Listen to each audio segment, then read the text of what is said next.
Hello and welcome to a special Valentine's Day edition of Inside the Inferno. I'm Sam Valenti, joined by John Kinney and John. There's a lot to love about what we have on the show today. That's right, Sam. We have a jam-packed show with all things Arizona State athletics. First off, let's hit the ice with ASU hockey. Arizona State played 2 exciting games against Denver this past weekend. Our own Matt Weisker has more. Thanks, Sam. The Denver Pioneers, the reigning NCHC Conference and national champions, walked into Mullet Arena this past weekend. In Friday's 5-4 overtime loss, the Sun Devils showed perseverance, grit, and dealt with adversity. The Devils were down 3-1 midway through the second before junior forward Bennett Shimmick scored the tying goal with 48 seconds left in regulation. Then, in the waning seconds of overtime, DU's Aiden Thompson went from the opposite blue line to the near side face-off circle, netting one in past Luke Pavicic's glove side.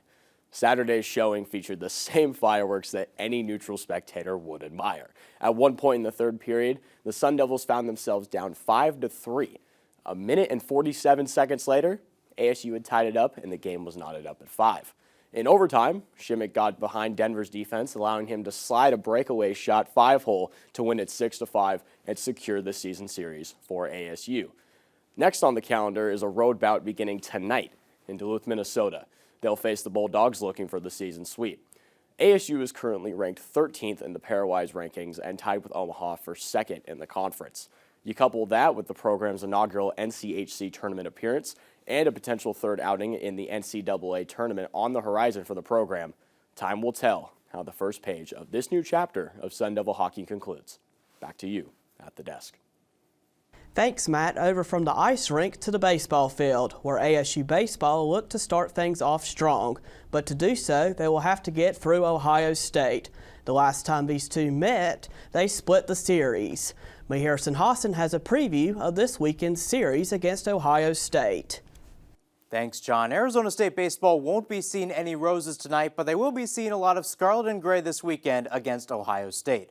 The Buckeyes, who went .500 in conference play last year, lost its top 2 batters in the offseason. Outfielder Mitchell Okuli graduated and infielder Henry Kazmar transferred to South Carolina. They still have their 3rd best hitter, though, in senior infielder Tyler Petterini, who batted over .300. The visitors also have a new head coach in Justin Hare. He grew up in the Buckeye State and returns home after 10 years as the skipper with Campbell. Ben Jacobs will start tonight on the mound for Arizona State, and preseason All-American Blaine Wink will start for Ohio State. There are only 3 games this year between the two sides, so someone is going to be heartbroken at the end of this weekend. Back to you guys at the desk. Thanks, Mahir. It's opening day for Sun Devil baseball, so a lot more to look forward to as the year continues. ASU softball squared off against its old Pac-12 foe, number 21 Oregon, last night at Farrington Stadium. Here's Tyler Wargo with a recap of the action. Thanks, Sam. Arizona State softball walked it 4-3 in the 8th inning in Game 1 of the Littlewood Classic to upset number 21 Oregon. Freshman T.R. Ho Chang continues her dominance at the plate. She had 3 RBIs, 2 hits last night, including a double in the 3rd inning and a single to right field. Junior Aiden Allen and sophomore Nihanda Lewis were also able to hit doubles late in the game to keep the pressure on Oregon. Junior center fielder Tanya Wendell had 1 hit, 2 runs, and a stolen base. Pitching 4 innings and finishing the game was sophomore Mika Lupi as she struck out 3 batters and gathered her 2nd win of the season. With the Sun Devils pulling off the upset, they look to add to their winning streak tonight when they host North Dakota at 4 p.m. Back to you guys at the desk. Thanks, Tyler. Men's basketball is coming off a tough double overtime loss on the road in Lubbock, Texas to number 12 Texas Tech. Our Adam Coonan joins us in studio. Adam, Arizona State has now lost its last 4 games and sits at 12-12 with a 3-10 record in conference play.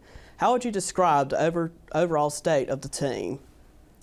Well, John, emotions are certainly riding high with this squad right now, as it hasn't exactly been smooth sailing through Big 12 play. There have been roller coaster finishes, such as that heartbreaking loss in double overtime to Texas Tech that you mentioned, and drama dating back to the Arizona game where there were ejections, a refusal to shake hands. But overall, I think that this team hasn't given up just yet. I know the results haven't been there, but we've seen effort from this team. You look back to Lubbock on Wednesday night where they battled into double overtime. to Stillwater on Sunday, where they were playing guys who haven't been in the normal rotation all year long. And amidst all the chaos and people calling for jobs through this drama, this team has continued to battle despite its limitations that have shown through as they reach the tail end of this Big 12 gauntlet. You mentioned the game against Oklahoma State, where head coach Bobby Hurley had to go deep into the bench. ASU has dealt with a lot of injuries this season. How has that affected the team's rotation? Well, this wasn't a team with great depth to begin the season with, and now they only run about a 7 to 8 man rotation. And over the past few months, they've been ravaged with injuries, as you mentioned. The backcourt took a massive hit at the start of the season when the team's backup point guard, Austin Nunez, was lost to a foot injury, and then Josan Sannon, the star freshman, has been in and out of the lineup, not really allowing him to stay in rhythm since that hot start to begin the season. Jaden Quaintance has also missed a couple of games, so it's been difficult on a thin front court and now thin backcourt.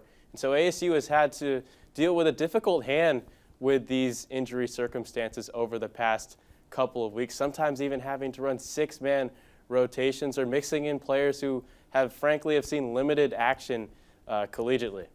Despite the recent losing streak, can the Sun Devils still find a way to make the NCAA tournament? John, back in December, I would have told you that ASU is in a great position to be dancing into March with quad 1 victories over St. Mary's and New Mexico and close losses to teams like Gonzaga on the road. But at this point in the season, with 12 losses, things are looking pretty bleak for Hurley and his Sun Devils in terms of getting an at-large bid. It is important to note that this is one of the weakest bubbles in the history of the tournament, in my opinion, but ASU can really only afford up to 14 losses. And looking down the schedule, they still have some tough games. You look at Houston at home, Arizona on the road, Texas Tech at home. So winning 6 of their last 7 to head into the conference tournament with only 13 losses will be a difficult proposition. Now, there are multiple quad 1 wins up for grab in those games that I mentioned, which would help strengthen their resume, but this figures to be an uphill climb for Hurley's squad. Of course, ASU can still earn an automatic bid by winning the Big 12 tournament a month from now, which would guarantee them a spot in the dance. Thanks for spending some time with us here in the studio to break it all down, Adam. Thank you so much for tuning in to this episode of Inside the Inferno. John, it's been an honor sharing the desk with you today. Same with you, Sam. Make sure to stay up to date on our in-depth coverage of ASU athletics throughout the year on our website, infernointelmedia.com, and on social media at Inferno Intel. For Sam Valetti and our entire crew, I'm John Kinney. Thanks for tuning in to another episode of Inside the Inferno.